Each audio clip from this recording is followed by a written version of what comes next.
Port Bagamoyo, Tanzania. Once it was one of the outposts of the ivory and slave trade. Time passed, and over the years the country has received $10 billion in investments from China. This huge money was spent on the construction of the largest African port. Now the people call it the African Shenzhen. As a result of large-scale works, the lagoon was deepened, which allowed huge cargo ships to enter here. Here's another recent example. The Lekki Port, the first fully automated deep-water port in Nigeria. The port was built by the Chinese company Harbor Engineering Company as part of the Chinese strategy One Belt, One Road. It owns 52.5% of the port's management company. The construction of the largest port in West Africa cost $1.6 billion. Schools and hospitals, stores and high-speed internet. All this is becoming a reality in the remote African hinterland. Even the fishermen, whose peaceful life is about to be turned upside down, look to the future with optimism. All this creates an attractive picture of cooperation between China and African countries. But is everything really so good? What is this? A mutually beneficial friendship between countries or exploitation? Why do the Chinese show such persistence in Africa? And what do they want to get in the poor African wilderness? Is it true that the Celestial Empire is deceiving the governments of the Black Continent, imposing loans on them with strange conditions? We will tell you all about this today, so be sure to watch this video to the end.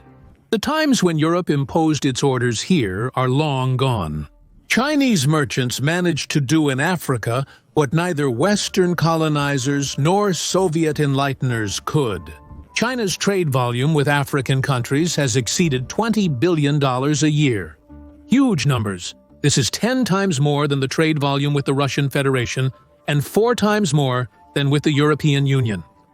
China is the main supplier of goods to Africa and the main buyer of local raw materials.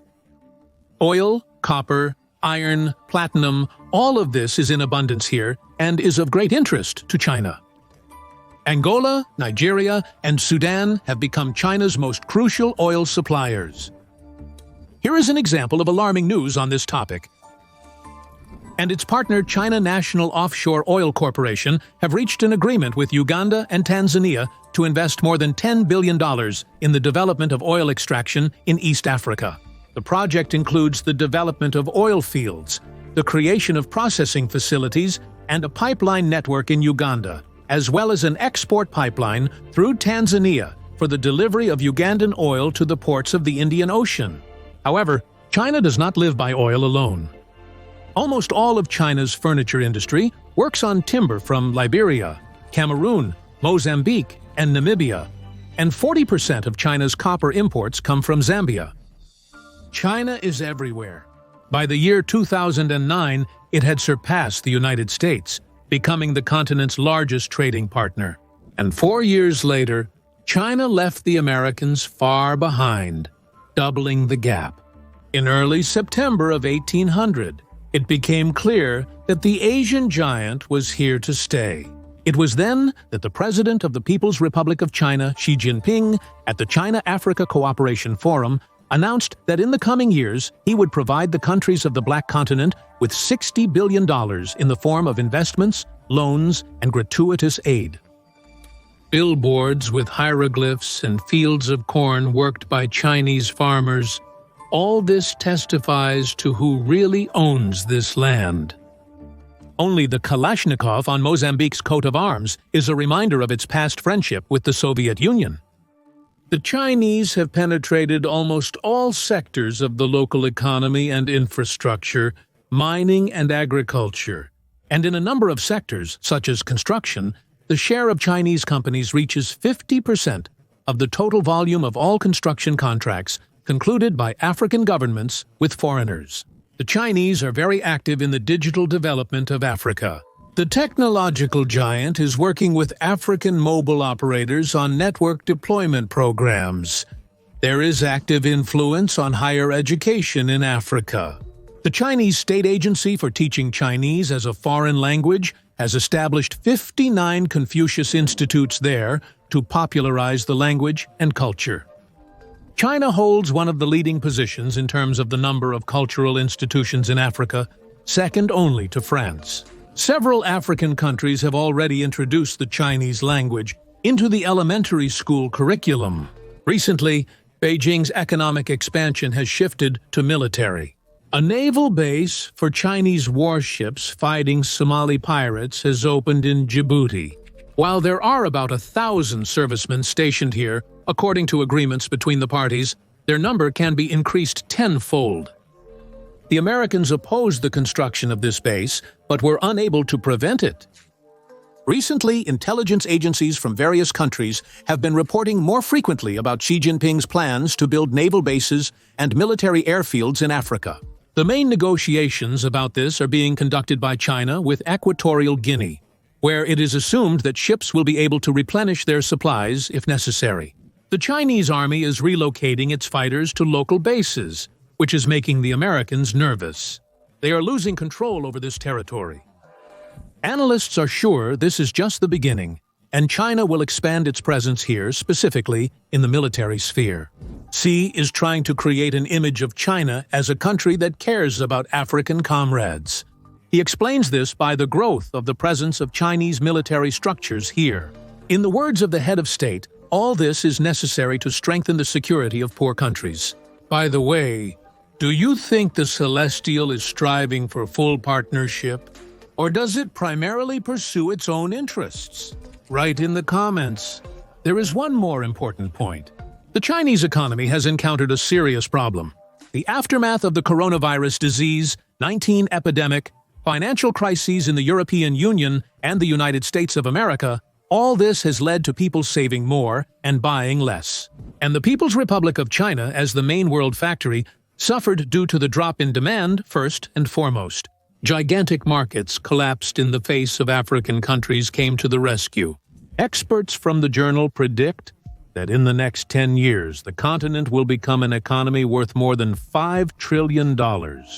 And this rapidly growing consumer market can help China maintain its manufacturing power. Factories continue to operate, and goods continue to sell. Yes, slightly cheaper than it was when trading with Europe and America. But still, it's much better than the bankruptcy of Chinese companies. Unsurprisingly, the annual trade between China and Africa is growing by almost 20%, and direct investments by 40%. More than that, to feed the gigantic population of the underworld, fertile land is needed. China's ambitious urbanization leads to the erosion of fertile agricultural lands within the country. Therefore, by buying up entire African provinces, the People's Republic of China gains control over tropical zones where 3 to 4 crops a year are possible. In this way, the authorities of the communist state are closing gaps in their own food security. Moreover, China behaves quite respectfully towards Africa. We are used to hearing that other states are ruthlessly encroaching on the continent. But Beijing is acting more cunningly. It shows respect, gradually pushing Africans out of the local market and manufacturing. Nevertheless, Beijing calls this a partnership of equals. Unlike Europeans, who are focused on law observance, the Chinese are willing to put up with the corrupt practices that have become entrenched in African countries. This leads to unhealthy competition and deteriorates the system of state governance in Africa. But do those who will soon leave these countries to return home, having earned a lot of money, care about this? Hardly. It was officially stated that Beijing is striving to reduce the role of natural resources in Sino-African relations. Instead, the People's Republic of China is focusing on cooperation in the development of transport networks, processing industry, and medicine. But no one really knows what goals are actually being pursued. China's activity in Africa does not go unnoticed by the United States of America. In many ways, it was this that led Washington to create the African Command of the U.S. Armed Forces in 2008, which, however, could not find a place on the continent and is primarily based in Germany and Italy. But the fact remains a fact. The United States has already lost the economic competition in Africa. Experts are confident that Chinese business is based on a pragmatic approach. Military bases, the expansion of spheres of influence, and strengthening their role on the Black Continent are all secondary. as money is the main focus. African markets are inundated with Chinese-made products. Investors from China are extracting resources from the mines of the world's poorest countries at extremely low costs.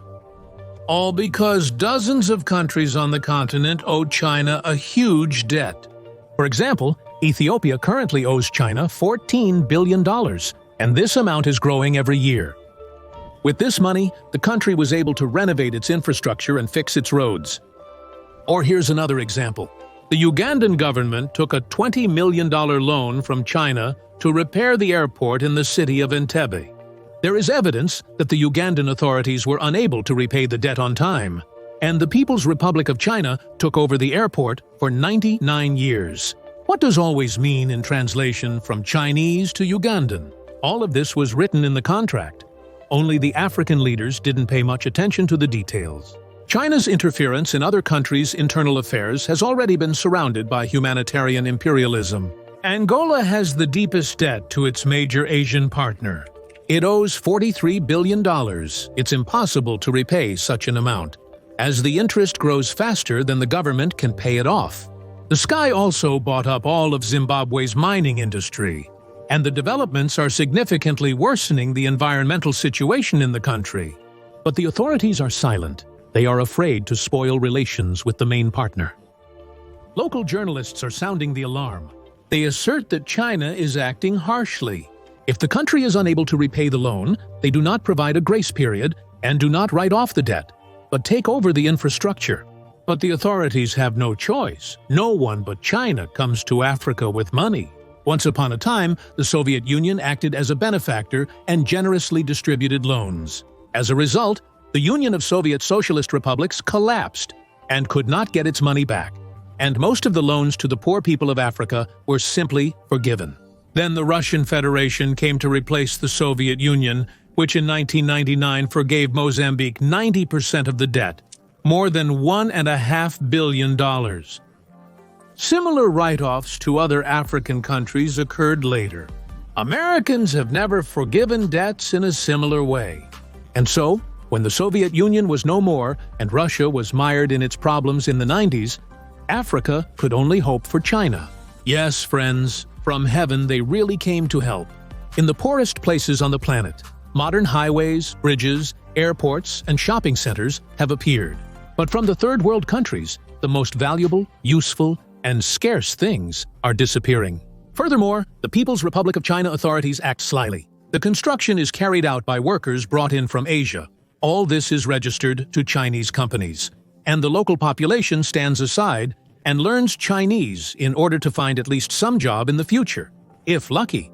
Here's what the zombie journalist Gaston Stunda writes in his investigation. We naively believed that the People's Republic of China, like the Russians, would build socialism here and give billions. In the end, Africa owes China so much money that it will never be able to repay it. The Chinese are extracting our natural resources, littering with their junk, and expanding their influence. Soon everyone here will start eating with chopsticks and worshipping Mao Zedong. Surprisingly, but according to polls, 63% of ordinary residents of African countries believe that China has a positive influence on the continent, and the economic model of the People's Republic of China is exactly what is needed for the development of the local economy. The prospects of the countries of the African continent do not look rosy. Increasingly, the People's Republic of China insists on Chinese as a mandatory foreign language to be studied in local schools, and the cable conditions of contracts only impoverish the poor state more and more.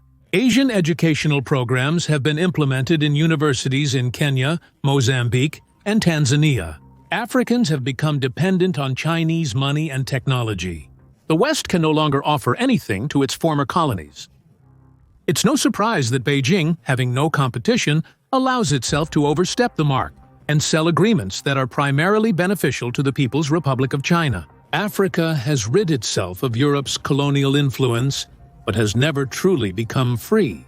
And yet, the construction of railways and highways, power plants, oil refineries, which are handled by Chinese companies, have a positive impact on the development of the local economy.